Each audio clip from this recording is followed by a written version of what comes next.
You might think evil would be obvious, loud, violent, easy to spot, but the truth is the most dangerous people are the ones who smile while they hurt you. In this video, we're breaking down the subtle signs of truly evil people, how to spot evil to protect your peace before it's taken from you. 1. Evil hides behind charm. Evil doesn't always wear a mask. Sometimes it wears a smile. Sometimes it's the most charming person in the room. The one who flatters you, praises you, makes you feel seen at first. But evil doesn't shout, it whispers. It makes you question yourself. It chips away at your confidence. It doesn't take your power all at once. It convinces you to give it away. As Maya Angelou once said, when someone shows you who they are, believe them the first time. The Stoics would agree. Judge not by first impressions. Wait, observe, be patient. Character always reveals itself, especially when things don't go their way.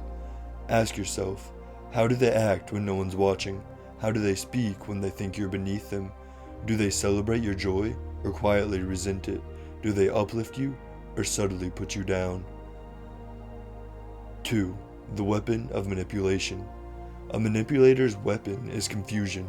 They twist your words, they gaslight your reality, they make you feel like the villain for defending yourself. They're vindictive, not because you deserve it, but because they are hurt and refuse to heal. And hurt people don't just hurt others, they choose to. When people warn you about someone, don't ignore it. Your intuition is ancient. Your instincts know things long before your logic catches up. As Hazrat Ali once warned, do not keep the company of an evil person, for surely your character will acquire something of his character without you even realizing it. Evil is contagious. If you stand too close, you will inhale the smoke and not even realize you're choking. 3. Lies, deceit, and hidden agendas.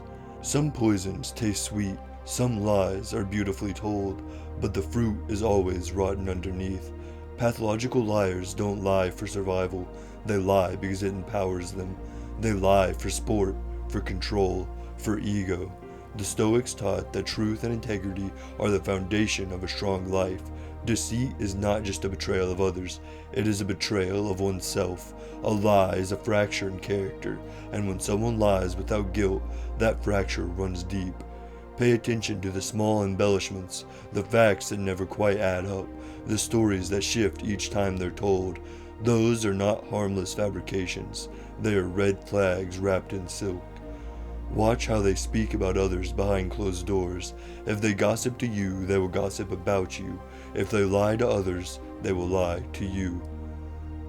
4. Isolation and control disguised as love. A manipulative person will always try to isolate you. They'll cast doubts on your friendships. They'll plant seeds of distrust in your family.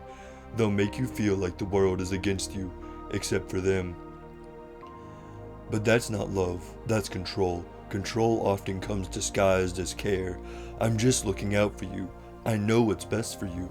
I only get mad because I care. But the truth is, they want power over you, not partnership. They want dependence, not love. They want to mold you into someone more manageable, more obedient, more small. A good person builds you up. A controlling person chips away at you until there's nothing left but their version of who you should be. Financial control is another tactic. They might offer help, then punish you for needing it. They might use money to make you stay. But the Stoic path is one of self-sufficiency. It teaches us not to be dependent on the whims of another, to earn, to stand, to walk forward with our own 2 feet. You are not meant to live in fear, to walk on eggshells, to silence yourself just to keep the peace. A good person will never ask you to shrink. 5. Choose peace. Choose yourself. So how do you recognize evil? You look closely, not at what they say, but at what they do. You stop romanticizing red flags and start reading them for what they are. Do they ever take responsibility, or is every conflict someone else's fault? When you speak your truth, do they listen, or do they retaliate? Do they support your success, or do they compete with it? The Stoics teach us to observe without judgment, to detach from emotion and assess with clarity. That clarity is your shield. Use it. See how they behave when no one can reward them. See how they react when you set a boundary. Pay attention to what they do when they lose control of the narrative. Evil doesn't always show up as cruelty. Sometimes it shows up as manipulation masked as love. Sometimes it shows up as a friend who slowly turns into someone you don't recognize. But here's the truth. You are allowed to walk away. You are allowed to protect your peace. You are allowed to choose yourself. As Epictetus said, wealth consists not of having great possessions, but in having few wants, and that includes the desire for validation from those who mean you harm. You do not need their approval.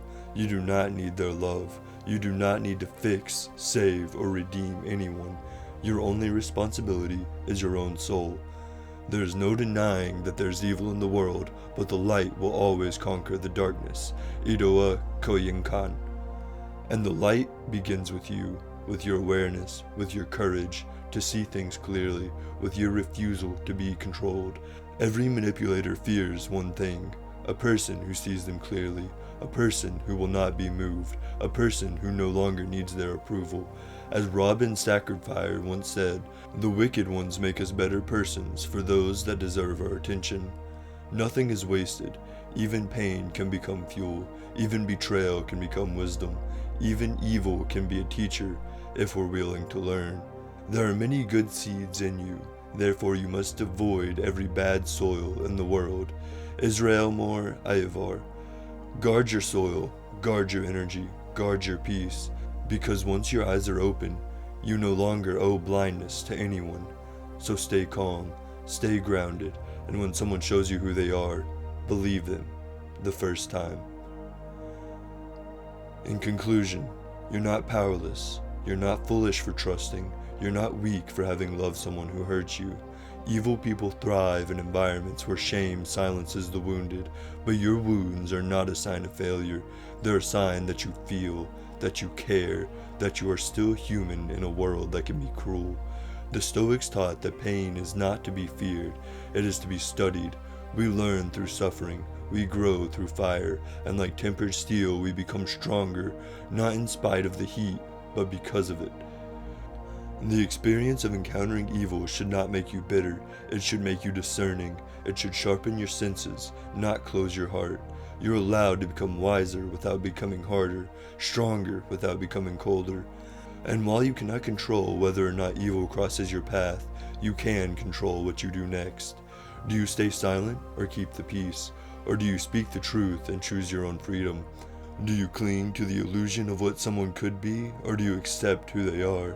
The Stoics remind us, it is not things that disturb us, but our judgments about them. Don't let your desire for harmony blind you to the disharmony in front of you. Walk away from what drains you. Protect your peace like your life depends on it, because in many ways, it does. Your peace is your clarity is your compass, and your compass always points you home, to your truth, to your values, to your strengths. In a world full of masks, keep your face real. In a world full of noise, keep your mind still. And in a world that often forgets how to love, choose character over charm, wisdom over words, and light always over darkness.